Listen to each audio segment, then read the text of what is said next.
We're Nick Lombardino and Zach Blumenfeld, co-founders of CultureCon. Welcome to a special series on the CultureCon podcast, Culture Starts Here. This content series is brought to you in partnership with our friends at ADVISA, a Midwest-based consultancy helping CEOs, HR leaders, and managers transform workplace culture. In each episode, ADVISA CEO Heather Haas and leadership consultant BJ McKay dive into practical ways to initiate and sustain the culture you need to drive growth and success at your organization. The Culture Starts Here series starts now.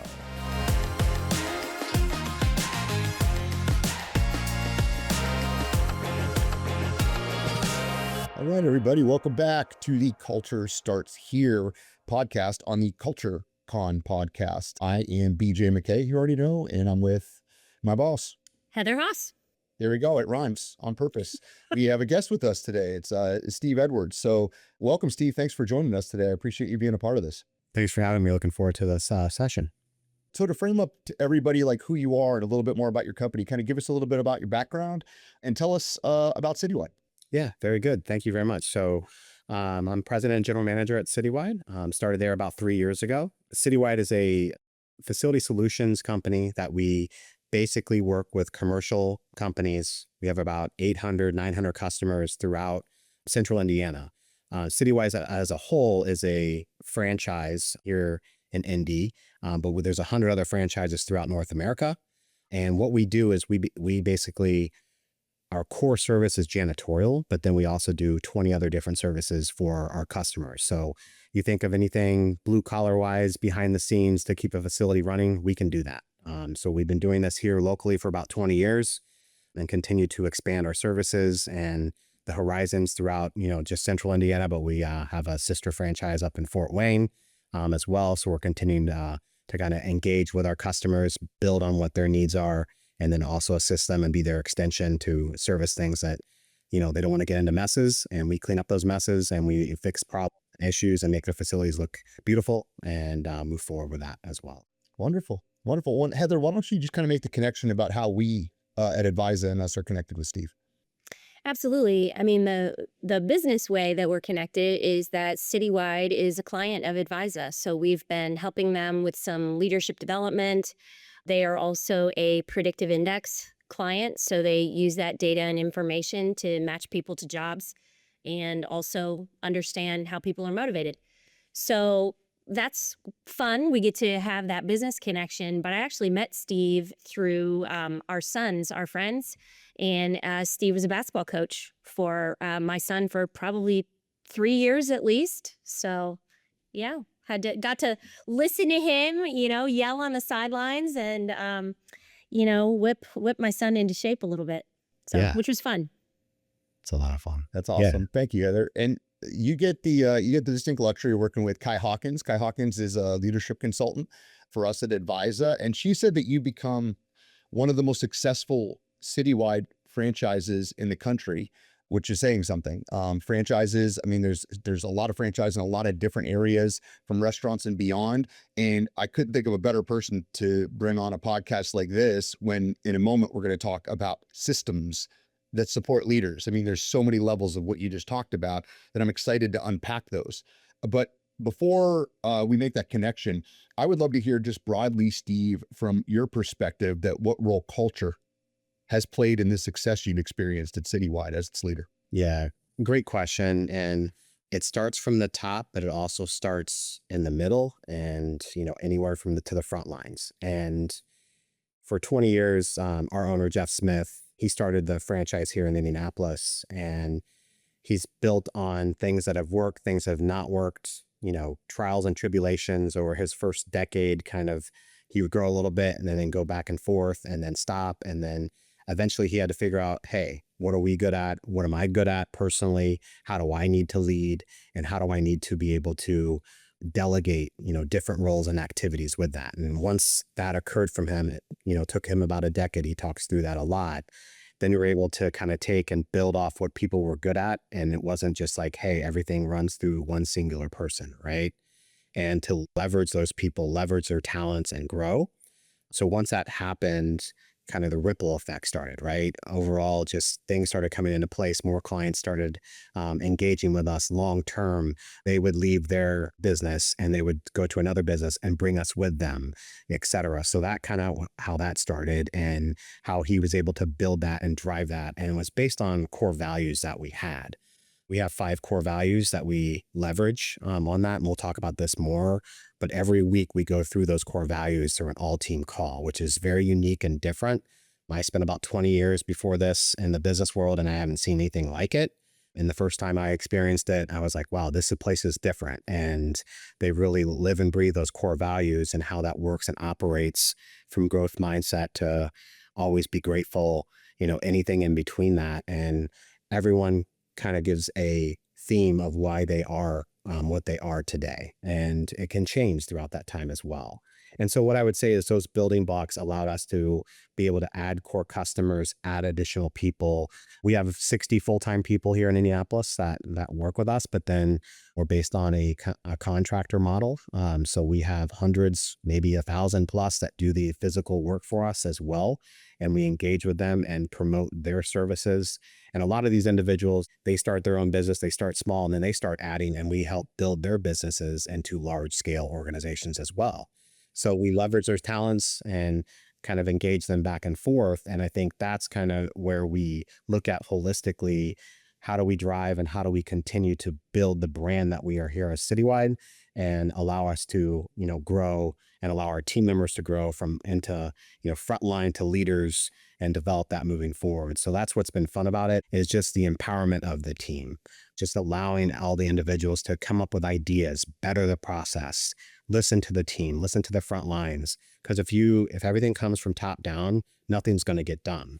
And what was refreshing about, Costa and Dave and Justin as part of the team, they want to listen to the team, and because what they're going to bring to the organization is how we can better ourselves and grow our services and solutions for our customers. I have a couple of things to linger on if you're willing to dive into them at this high level culture and what Jeff and you and that team have built over the years. You brought up 10 years. Kind of like Jeff was here and then he was here, and he obviously in those core values conversations, I'm sure many of these stories have come up over time. If I'm listening to this and maybe I'm in that journey with my company, I'm at year 3 or year 5 or whatever, and I'm trying to grow this small business into something else. Are there any specific inflection points or specific lessons that was one of those movements where we were lingering here and then that was the moment that we got to a different level? That was a moment where we felt something click. There's probably many of them over 10 years, but I'd love to hear if there's one or two that maybe stuck out to you in your journey or in your journey with Jeff. With Costa, Jeff team, and allowing them to see the organization and drive it to what it is today. I think that trusting their instincts, driving everything with data, but then you have a gut feel of what's happening, right, with the team.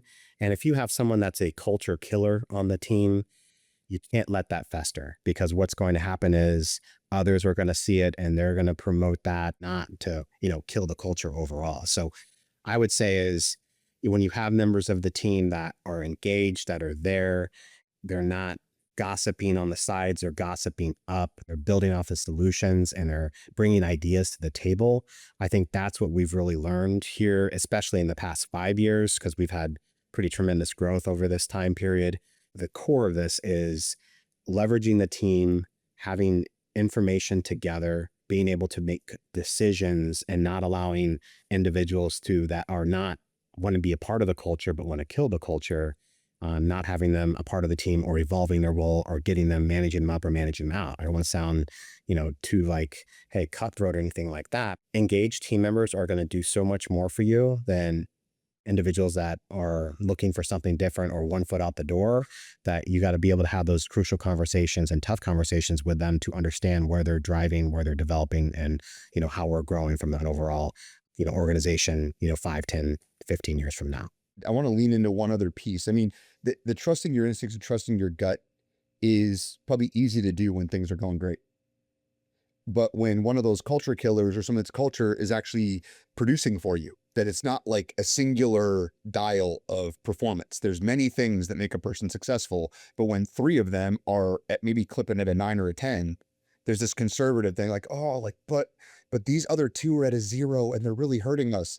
It's not as black and white when people hear that as, oh, yeah, let's get rid of the bad people. We don't have all bad people. This person hits quota and that person's the only person who knows how to use these tools, et cetera, et cetera, et cetera. So when it comes to trusting your gut, it sounds like those are the moments where it's like, all right, I know this is going to temporarily hurt us, but it's the right call.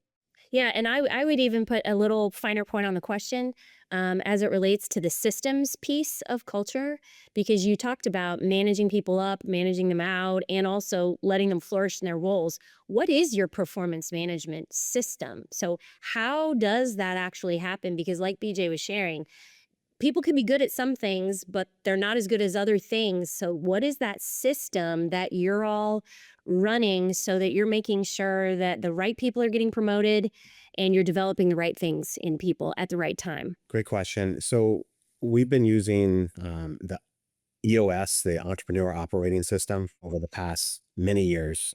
I started with it in my previous organization and moved into it with this as well, and really engage with it and really use it as a tool. And that allows us to, what's working, what's our scorecards look like. Hey, what's, professional, what's personally going on within the organization. And we use it, not only at the leadership level, which we call the L10, we also use it as the department level too, to go through different things. Every week, department meetings happen, 45 minutes, an hour in length, sometimes less if not much is happening week over week, but keep those effective and efficient. And then allowing those, the next piece is, if you're seeing things, hearing things, things are going the direction, you have your one-on-ones, and those allow us to be able to kind of say, okay, where are you at? Where's your head? I've been seeing this.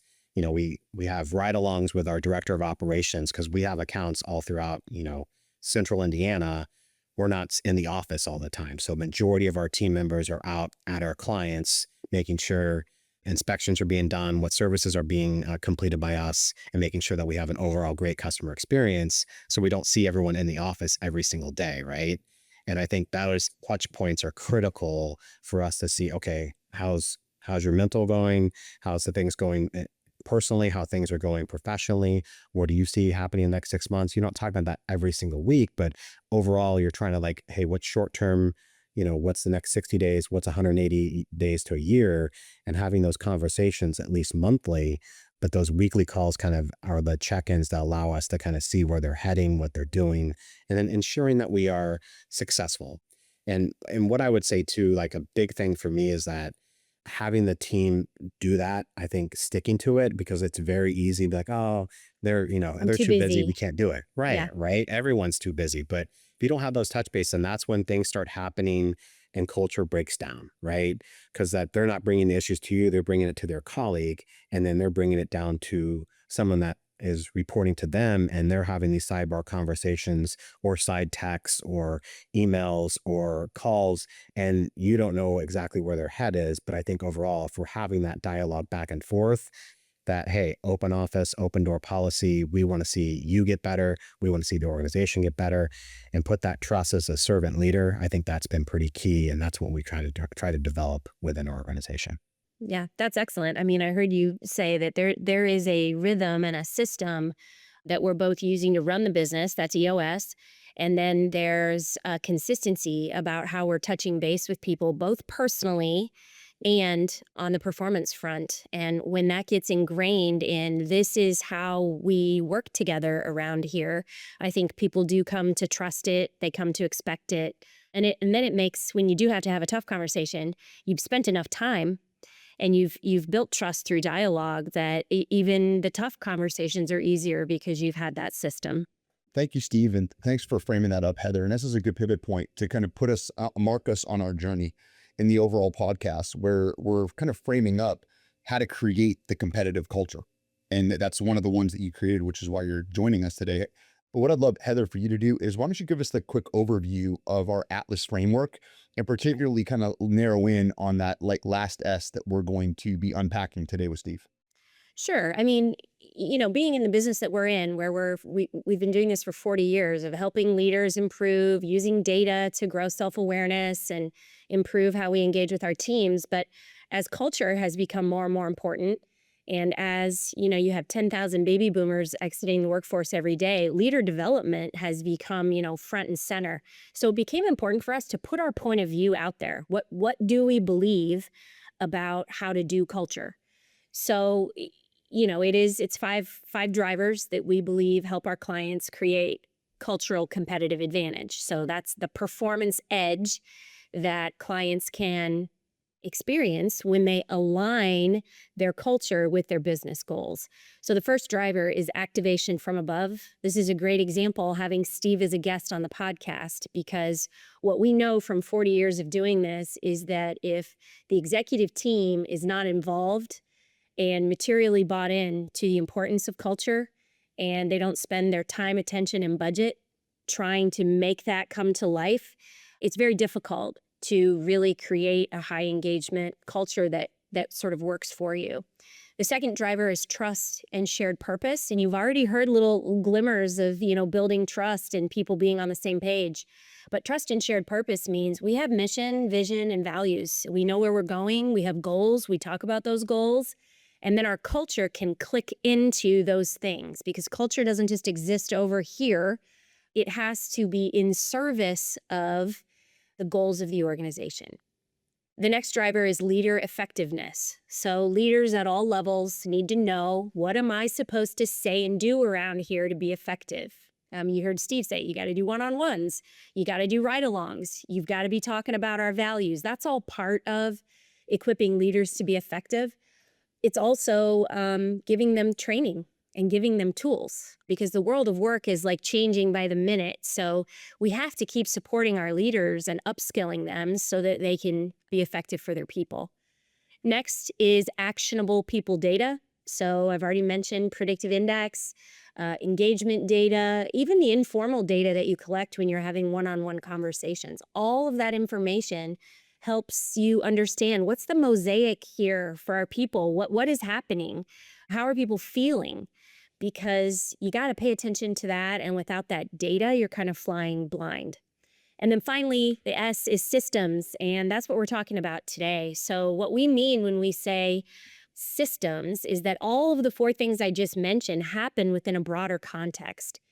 So whatever you're using for performance management, the way that you hire, the way that you fire, your employee handbook, the way that goal setting and strategic planning gets done, systems and norms and procedures for career pathing, for giving feedback, sort of all of those formalized things that happen within an organization, and the places that we log in, leaders log in to do the people side of their work.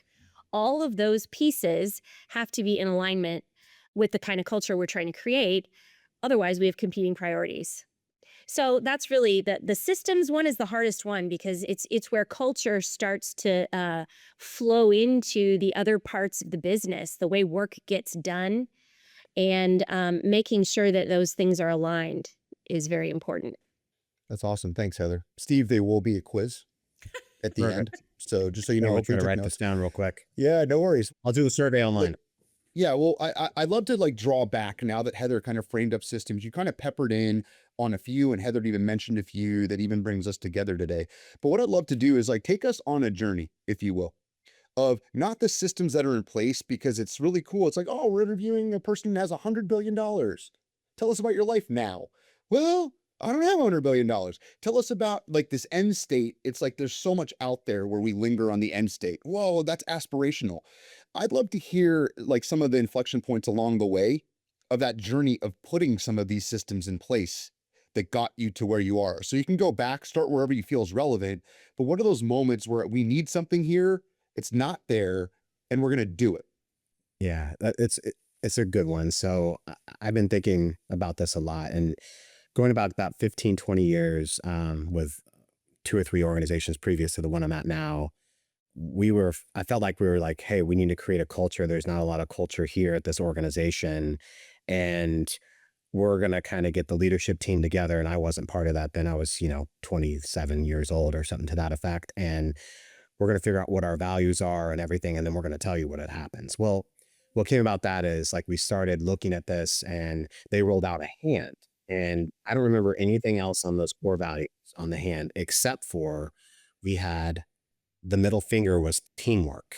And so everyone at that club started You doing like mean what like, they're so doing. literally they rolled it out like the visual was a hand? Yes, and Okay, yeah, I mean, I it's got it. Yep. teamwork, right? Teamwork was the middle finger, and so everyone's like, "Hey, we're gonna do a little bit of this," and then that's where I was like, "Okay, so this is culture." So cracked up about it, and it created a lot of culture regarding it because it was funny, right?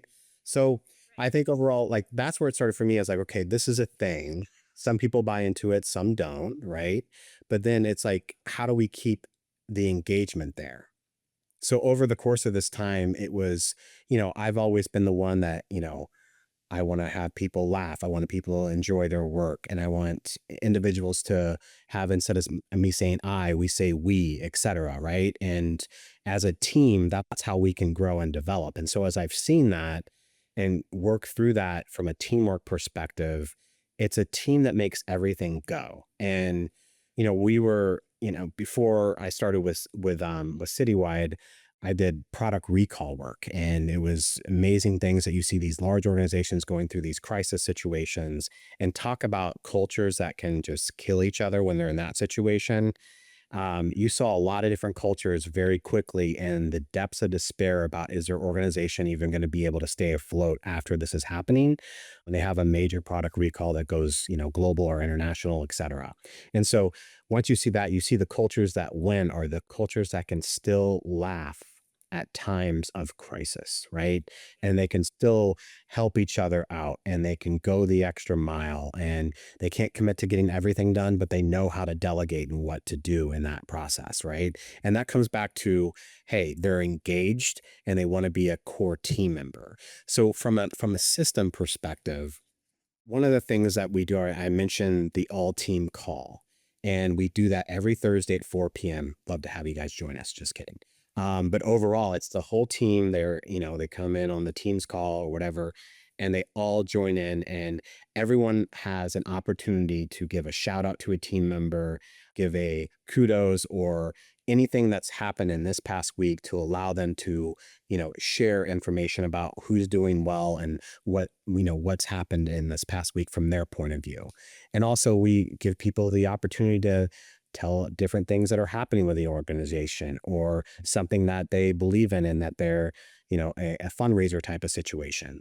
So overall, there's different things that we touch that to engage with each of our team members, but then they go out and do their work, and they're meeting with customers, they're meeting with their contractors that execute the work, all these other things that allow to drive and helps bring some of our culture to them and allows them to grow and develop and drive too. So those are kind of keys. And I think also the situations where you allow the team members to foster their own growth, like what do they want to do? Those are the ones that will stay engaged, and they'll stay and they'll want to get promoted, and they'll want to do the things that you want to have done. And, when I started again 3 years ago, they're like, hey, if we get someone here that stays over 2 years, they're 2x, 3x more productive than they were in the year 1, year 2. And I'm seeing that now with those that have started and that they've seen, they, especially within our account management team, our sales team, et cetera, that the growth of them and what value that they're bringing, because they understand our business inside and out. And now they're, taking that the next level, and that's seeing, okay, what opportunities are out there for them. And it's more engagement with their customers, more engagement, in their, money that they're making, as well as, more opportunities for them to do other things within the organization because we're creating jobs because they're getting more revenue bring in, right? So it's a kind of a full proof area Yeah, where it's like a self-sustaining system, is what you're describing. You invest in these people, they lean in, they do good work, they generate more revenue, and then we have more to invest back in product innovations or service extensions, exactly. et cetera. Yeah. And Yeah, that's the key, right? And I think that's overall, cool. those are allow things, from a small business. When I started, we had, 33 full-time people. We're up to almost 60. So it's like, that's, pretty decent growth, but also we've seen opportunities to, not be redundant, but get more engaged with customers and build off of what we can do with them as well. Yeah, and something I want to highlight that I think is interesting that you're bringing to this is that the culture doesn't just stop at the door. Your culture touches your customers. You've mentioned, your brand. I mean, your values and the way that you're showing up for each other as teammates and the way managers are showing up for their people, that is coming through in the way that your customers are experiencing your service, your quality, all of those things. So I think that is important to highlight, that when we're talking about systems, but it's kind of an open system. We have meeting rhythms and things that we're doing, and technologies that we use, norms that we reinforce, but that stuff flows out as well, and it comes back to us in goodwill and new business. Yeah. And I think too, like another thing to add to that is being in the business that we're in with facility services, it's a thankless industry, right? There's a major problem. They're like, fix it, get out of my way, and let us run our business again, right? That's what we do, right? We try to, stay out of their way, get what they need to have done and move on. And, they pay us money for that, right? What I'm seeing is, as we're looking at this and, blue collar environment and, a 50 cents here, a dollar here, that can matter. But overall, if we have engaged team members, those are going to allow them to produce more, drive more, but also, the things that, as I see this, doing offsite trainings, like last year we did an offsite training with ADVISA, and was our first time getting really engaged with your team. And we did it on growth mindset. Well, I can't tell you, like, just doing that training, like how many people have just shifted where they wanted to be, right? Not just like, oh, got to wake up, got to do my job, and then get back home and figure it out from here, and then wake up again, and I can't wait till Saturday, right? There's been several team members that have done just, really bought into that growth mindset and has doubled their business and has grown things and opportunities. That's great to hear. And Yeah. those kind of things. And I think that's a start there, that we're investing in them, and they're now thinking through differently about how they can grow and develop and drive. I love that. And in what you're sharing with that arc that we're trying to follow here, you brought things from where you were and said, hey, I've seen this before. Here's some things that we can do. Jeff went through and over time built a lot of those things that, hey, we just know this works. And here's how we're going to codify those things. You also talked about, you lingered on EOS for a little while. And you also talked about like offsite training, something like more specific there. And Heather even lingered to like your customer, that outreach where like, this is important, not just for us, it's important for the value we deliver outside. And your business is a little unique. And I want to hear your take on this. You have 60 full-time people. Culture is important to you. You brought up some of your systems. I'm sure there's more we might kind of piece out a little bit, but you have 60 full-time people. You said you have hundreds, if not thousands of contractors that are coming in under your auspices, your brand. They represent you when they're doing whatever it is that they're doing. How do you engage them and do quality assurance with the fact that they're still operating under the citywide parameters, that citywide culture, although they're not formally part of the team? Yeah, great question. And that's something that's continuously evolved over time. But, working in that with 1099s and businesses, they're their own business, right? And we have to respect that. So overall, what we try to do is, as we have a new start at a location, right, where we're starting fresh and we're coming in, it's a new building or they've replaced a previous crew, whatever it may be, we do what we call our overall walkthrough with the independent contractor. They do what they need to do. They see the building, understand it. And then for the first 3 to 5 business days, we have one of our team members that's on site that has done, hundreds of these type of new starts, restarts is what we typically call them, and works directly with them and puts together kind of, hey, here's the checklist. This is what our expectations are. This is what we need from you back and forth from an engagement perspective. This is what everything's going to look like. Then we have inspections that are being done by our account manager or facility service managers, what we call them, the next day. They come in weekly, every other week, depending on the size and scope of what we're doing. And so we do have those quality checkpoints through inspections, through our second shift account compliance manager, and then we get complaints. And when I started here, I was like, oh my gosh, how do we have so many complaints? Well, complaints are opportunities, right? And everyone has their own idea of what clean is. Like my wife and I, there's a different level of clean for her than me, even. So, and she's more clean than me. So overall, what I would say is, as we look at this, when we get a complaint in, everything's logged into our CRM system. We put everything in there. We follow-ups. So what's different about us is we do a follow-up 24/7, 24 hours, 7 days, 30 days, and 60 days on each complaint that we have. We get 1,000+ complaints in a year, right? Doing so many different things. They miss something, whatever it may be. We track those, we log those, and we do the follow-up. And just doing that shows our engagement, our care for the customer, our care for that experience. They want a clean building. They want to make sure our services are being done. They want to make sure the paint was correct, the plumbing issue was fixed, whatever it may be inside the VAP facility. We're there to help fix it and drive it and go from there. When you're having like a restoration issue, right? We're involved with those as well, where there's a, major water leak or some type of fire. We get engaged and we do that. We're in a lot of event spaces around town that we do a lot of work in. So those have to remain clean and those have to turn and burn very quickly too. So overall, it's doing those checks, getting engagement with the customer, knowing who's who in the zoo at the customer side of things. We always have the fox. We have a big saying, find the fox in our organization or in the customer's organization, of someone that's, hey, they have their way of saying things and want things done. And they are not the person that's going to make the decision, but they can, be telling the decision maker what to do or what not to do or who to work with. So we find that person and we engage with them and find out, okay, how do we make it right with them, right? So I think overall, those are the kind of things that we want to do and how we are able to execute that and train off of that. And it takes time, right? When you onboard to get to, someone that can do this, easy, it takes 6 months, 9 months to get there, right? And we're not expecting someone to learn it in 2 weeks. And, like I said, being in a thankless industry, like overall, when we do get kudos from someone, like it's tremendous for our team to hear it. And they love it because you're dealing with issues, right? And you're dealing with issues that people don't want to deal with. And that's how we grow, develop, thrive. Yeah.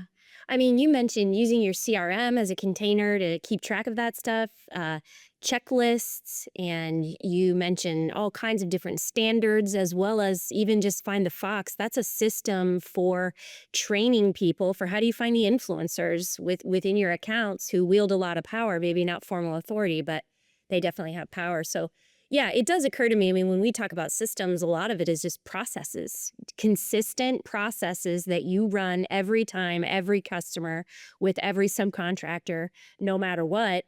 Inevitably, you're going to get better over time. Correct. Well, another thing if I'm listening to this and I'm in a different industry than you, Steve, some takeaways for me is I love the labeling and I love that it's fun because it's memorable. And you talked about the middle finger being team. I'm never going to forget that, even if I wanted to. Right. Like I'm never going to forget that. You talked about who's who in the zoo. I'm stealing that. That's awesome. I'm going to bring that up later and I'm going to pretend it was mine. Thank you for that, by the way. This is documented. It's all about, goes back to that laughter. You talked about endpoints for your people that are important to you, laughter and engagement. Like, is everything that we're doing, the systems we're putting out, do they limit those or do they increase the likelihood of those? And like Heather shared, some of the pieces that you brought in there, I mean, the labels that you put on things are other checkpoints in clarity. How can we make being clear also simple? Instead of clear, this checklist of do's and don'ts, and how many people have checklists, how many people have core values on the wall and all these mission things like that are lifeless. And to add life to these things, a leader has to go back and do inspections, compliance. You're doing that out on the customer side. But I think folks listening to this, maybe we're not even doing that on the inside to the degree that we could with our own people that are producing these results. I'm hearing from you, there's so many great ideas that you put out there, like even complaints as opportunities. It's like, oh, we got another complaint. Great. What? Great what? Well, here we go. We're going to go in. We're going to show how we respond to that. There's going to be mistakes versus a complaint. Oh no, what are we going to do? Not another one. That's a cultural response when you do that you're not only training your team on, but these 1099 folks, your contractors are also learning something too. Like, whoa, when that happens, we stick around longer. When that happens, we come back and like our key point of contacts, maybe it's that fox, is a little more accommodating to us because they can say, hey, we hear you and we're going to do this differently. Did we do it differently? And that's just brilliant how you've laid all these things out. So if I'm taking that, whether I'm a restaurant, I'm a mortgage company, I'm a hospital, I'm a manufacturing company, all of those places, there's so much to do. And you even said before, we're so busy. And when we say expensive, sometimes we only think about money. We're not thinking about it's expensive to spend time not doing the core thing that I get a paycheck to do every day. And it takes leaders like yourself and your team that you brought up before to say, no, I'm putting a stick in the ground. This is my job. How I do my job is my L10s, the all team sales call, these are the type of systems right there. And then you're stepping back and being like, laughter, check, great. Engagement. Check. Okay, good. And I'd love to hear about some of maybe the people systems or things that maybe you've tried that you got rid of them. Hey, we thought this was a good idea and with all the best intentions, but it didn't stick and it didn't work. And I guess how did you determine like when to quit it or when to say, hey, we're just going to not do this anymore? Yeah. This goes back before my time here. We had a thing called, I won't say the organization, but it was like called the Buck program, where you gave $1 for every time, like it was a fake dollar bill, and you gave $1 to the other person and say, hey, you did a great job. And once they got $10, they could get like a ring with the logo of the company on there. It was really weird. And it felt forced, and no one did it. No one engaged with it. Right. And I think that's the thing, like you can't force this. And I think going back 15, 20 years ago, that's what they're trying to do, is force it. And whereas now you got to create it and make it happen. You have to be accountable for what you say that you're going to be responsible for. Like if it's revenue, EBITDA, whatever it may be, like in that specific role, if it's, I'm going to be responsible for my 50 accounts that are in my territory and making sure I'm going to run this like it's my company and drive and develop and make sure my teams that are in my territory are doing what they need to do every night. And my account compliance manager that works second shift is responding and doing what they need to do. And holistically being your own territory CEO, I think those are the things that make the business run the way it needs to run. And that's where opportunities come about, right? And I think overall, just from the overall system perspective, if it's forced, it's not going to work. And that's where I've always wanted to see things like, okay, how is it operating? What do we need to do? And I'm kind of a gradual person where I felt, Heather, we started talking conversations, over a year ago about, hey, I want to need some help here, but I'm just going to work through what this looks like. And we've gradually done that. And now we have 6 months of leadership training, right, with our core team members that are there. And it's probably going to go into a next phase of this with our emerging leaders, right? And so I think overall, those are the kind of things that help develop that. But then it's bringing up the team and what do we see them doing, and how can they help us become a better organization and grow? Because, when you're a president, general manager, or COO, or the CEO, you don't have every single idea. At some point, the front line is going to have to bring those ideas to you. And if they're still bringing those opportunities to you, that's when I say a business is thriving. Because if they don't, then that's when, it's going to be doom and gloom. That's a great way to look at it. How many ideas and opportunities are bubbling up from the front lines versus executive teams that feel like they have to always be the genesis of every new thing? When you flip that on its head, flip the script, if you will, I do think that's a great way to know how alive your culture is. Yes, for sure. Yeah. And I love that, like that when you say can't force this, I'm sure there's people listening to this like, man, we've been pushing, like they're using that kind of language.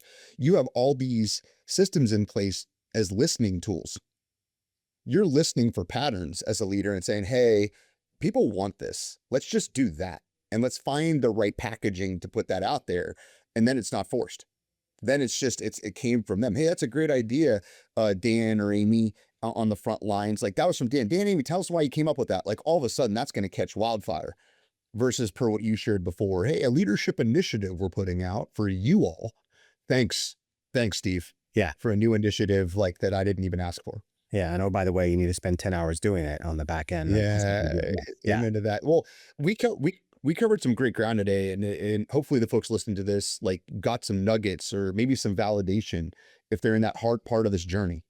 Maybe they get some insight like, oh, this touches my customers. I like what Steve shared about some of these aspects of our culture and the systems that we have and how those extend beyond the lines. And there was a ton of tactics that you put out there, which is terrific. So before we land the plane on this, Steve, I don't know if you have any other final comments or things that you might want to share or you think folks would want to hear as it relates to any other people systems or things that they would do if they're listening to you and saying, Steve, what else would you tell us? What else would you put out there that you would want the world to know or other businesses to know that are listening to you today? Be real, right? Be your personality, be what you want and what you want to be in your next step, but be genuine. And I think overall, like those are the kind of things that will make you holistically drive into what you want that next step to be for you. And overall, it's listening, understanding, making sure that the individuals engage with you, understand your personality, but also make sure that they understand where they want to go, and having that servant leadership. And, the themes that I have, said overall is idea generation that comes from the ground up will make you a more successful business. Not everyone is going to work, right? Every idea is not going to work, but if you don't try it, then that could be an opportunity that someone else is going to try in another organization with that individual, right? And I think overall, just having that and being able to have that open door and, being able to listen and drive and develop, I think that will make you a holistic and a much better organization. But I also want to make sure that everyone does amazing teamwork without the middle finger too. So The way to bring it full I circle. love it, Steve. Boy, thank you so much for joining us and sharing today. And Heather, for those listening, what's like one tactic right now? What's a free opportunity that we can give them if they're listening to this to kind of get that check on their own? Yeah, I mean, we covered a lot of ground. And if you're thinking, gosh, I don't even know where to begin, if you visit advisa.com, you'll find right on our webpage, it's a red button, and it's a 5-minute culture check. And so it's a 25 questions that you can just self-assess. How are we doing on those 5 drivers for creating a really healthy, magnetic work environment, exactly like what Steve has been describing? So definitely for people who are seeking more information and clarity, check out our website. And I also want to give Steve, if people want to connect with you, there could be people listening who say, wow, I want to learn more about Citywide, and or I want to connect with Steve. What's the best way for people to find you? So you can find us online, gocitywide.com. I'm Steve Edwards on LinkedIn as well. Those are the ways that you can find me. And we're based in Indianapolis here, and we have hundreds of different franchises all around the country. So we perform the work that a lot don't want to perform, and been doing this here locally for 20 years and throughout the country. We started out of Kansas City for 60 years ago. So I think a lot of depth and breadth of services that we have, and happy to help support. And if anyone has any questions, happy to follow up with them as well. Yeah. Thank you so much, Steve. Thank you so much for your time. Appreciate it. So until next time, I'm BJ McKay, And I'm Heather Haas. and Culture Starts here. That's a wrap on this episode of the official CultureCon podcast. If you got something out of it, share it with a friend, a teammate, or a fellow culture geek. And don't forget to hit subscribe so you never miss an episode. And if you want more ways to stay connected and inspired, check out our upcoming events page for a full listing of webinars, workshops, and conferences. You'll find the link in the show notes, and we'd love to welcome you to a CultureCon event soon. Until next time,